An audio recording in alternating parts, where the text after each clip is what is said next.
भगवान नरसिंह अवतार की पौराणिक कथा। जब हिरण्याक्ष का वध हुआ तो उसका भाई हिरण्यकशिपु बहुत दुखी हुआ। वह भगवान का घोर विरोधी बन गया। उसने अजेय बनने की भावना से कठोर तप किया। तप का फल उसे देवता, मनुष्य या पशु आदि से न मरने के वरदान के रूप में मिला। वरदान पाकर तो वह मानो अजेय हो गया। हिरण्यकशिपु का शासन बहुत कठोर था। देव दानव सभी उसके चरणों की वंदना में रत रहते थे। भगवान की पूजा करने वालों को वह कठोर दंड देता था और वह उन सभी से अपनी पूजा करवाता था।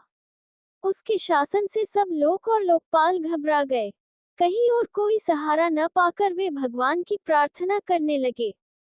देवताओं की स्तुति से प्रसन्न होकर भगवान नारायण ने हिरण्यकशिपु के वध का आश्वासन दिया।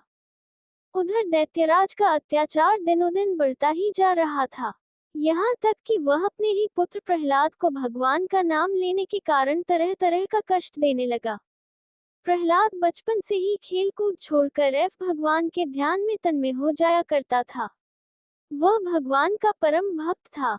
वह समय समय पर असुर बालकों को धर्म का उपदेश भी देता रहता था। असुर बालकों को धर्म उपदेश की बात सुनकर हिरण्यकशिपु बहुत क्रोधित हुआ। उसने प्रहलाद को दरबार में बुलाया। प्रहलाद बड़ी नम्रता से दैत्यराज के सामने खड़ा हो गया। उसे देखकर दैत्यराज ने डांटते हुए कहा, मूर्ख, तू बड़ा उद्दंड हो गया है। तूने किसके बल पर मेरी आज्ञा के विरुद्ध काम किया है?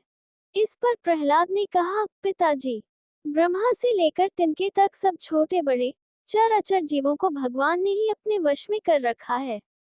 वह परमेश्वर ही अपनी शक्तियों द्वारा इस विश्व की रचना, रक्षा और संहार करते हैं। आप अपना यह भाव छोड़ अपने मन को सबके प्रति उदार बनाइए।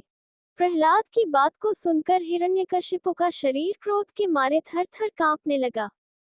उसने प्रहलाद से कहा, रे मंद बुद्धि, यदि तेरा भगवान हर जगह है तो बता इस खंभे में क्यों नहीं दिखता? ये कहकर क्रोध से तमतमाया हुआ वह स्वयं तलवार लेकर सिंहासन से कूद पड़ा। उसने बड़े जोर से उस खंभे को एक घूंसा मारा। उसी समय उस खंभे के भीतर से नरसिंह भगवान प्रकट हुए। उनका आधा शरीर सिंह का और आधा मनुष्य के रूप में था।